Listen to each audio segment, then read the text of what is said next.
U.S. Secretary of State Antony Blinken says Washington will not let Iran develop nuclear weapons. Speaking at the American-Israel Public Affairs Committee, Blinken also urged the normalization of relations between Saudi Arabia and Israel.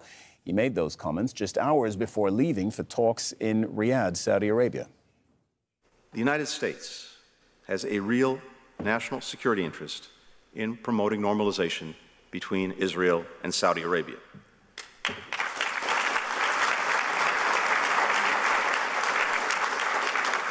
We believe that we can, and indeed we must, play an integral role in advancing it. Now, we have no illusions that this can be done quickly or easily, but we remain committed to working toward that outcome, including on the trip I'm about to take this week to Jeddah and Riyadh for engagements with our Saudi and Gulf counterparts. Our White House correspondent Kimberly Halkett joins us live. Kimberly, good to talk to you. The U.S. calling for Saudi-Israel normalization, because we're going to start there, that's not new.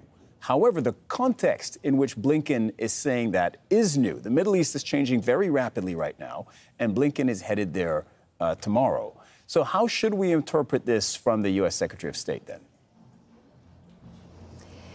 We should interpret that it's really a top priority for the United States. And you heard it there really in the first words from Antony Blinken as it talked out of his mouth there, that it's a top priority for U.S. security. The United States sees this as absolutely integral to its national security here in the United States. And so as a result, the U.S. sees itself as being absolutely critical in advancing the integration of Israel in the region. And so that is what he is going to be doing as he makes his way to the region. He feels that at this point, the Biden administration does, that Saudi Arabia up to this point is kind of held back. It has certainly opened up to commercial flights between Riyadh as well as Israel, but there certainly is more that can be done. And so that is what these discussions are going to be about, trying to advance that relationship in order that there can be sort of a stable, prosperous, but also integrated relationship in the broader Middle East. Now,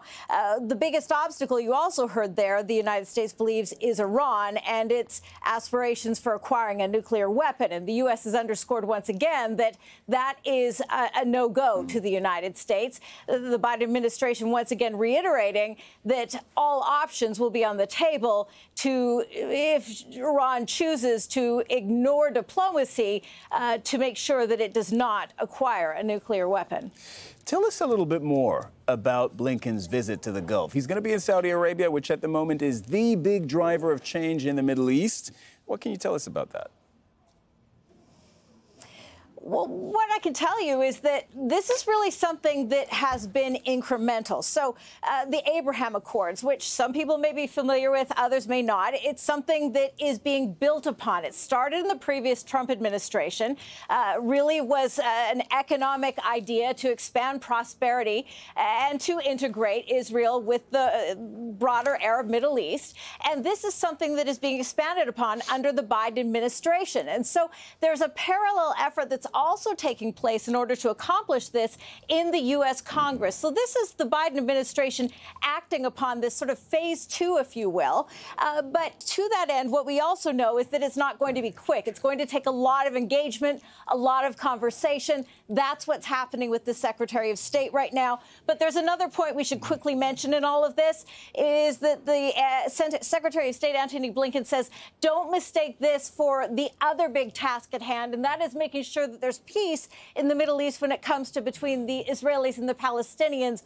That is also a top priority for the Biden administration. Kimberly Halkett reporting from the White House. Thank you very much, Kimberly.